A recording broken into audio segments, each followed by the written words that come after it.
sutura ba ce, sutura ake cewa amma ba hijabi ba. Shi hijabi ba riga ba ne, hijabi ba riga ba ne. Ballantana yanzu mugun hijabin da ake sakawa banda bayyana tsiraicin mace ba abin da yake, dan matan ma sun gwanance saka shi ba riga ma.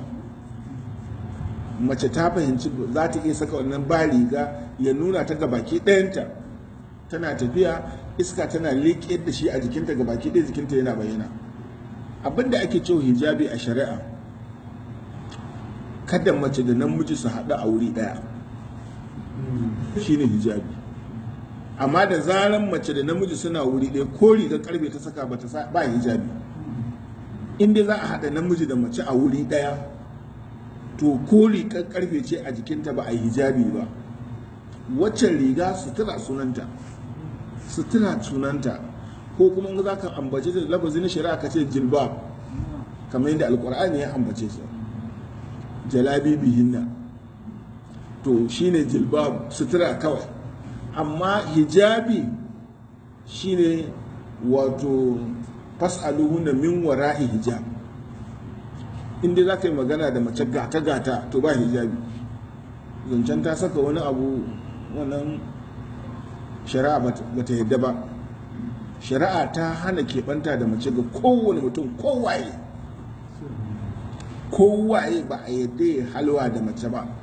Shari'a ta yanke wannan. Babu wani mutum da cewa saboda tsufansa ko saboda girmansa ko saboda takawar shi ko ana ganin shi a ce shi wannan ya iya shiga daki da matar da ba ta shi, ba a yadda ba. Kowaye shari'a ta hana shi ya keɓanta da mace. Saboda haka sa riga a ce an yi hijabi, ba hijabi ba ne wannan sutura lulluɓe kwalliya ne kawai, wanda Allah ya hana ta bayyana kwalliyarta. In ko ta sa rigar da za ta yi dizainin ɗinta, to shi ma nan ta bayyana suturarta. Da Allah ya ce wala, domin malamai sun ita maganganu, wala yabdina zinatahunna, me zinar da Allah yake nufi? Kas su bayyana kwalliyarsu. Me kwalliya? Sa ɗan kunne da jambaki da jagira su ne kwalliya, ko ko a halittar da Allah ya musu ai kwalliya ce ita. Idan mace ta bayyana halittar da Allah ya mata, shi ma Allah ce wala yadribna bi arjulihinna li yulama ma yakbina min zinatihinna. Saboda munduwa da ake sakawa a kafa a da, saboda da ba takalmi, da namijin da macen duk haka suke tafiya. To amma mata suna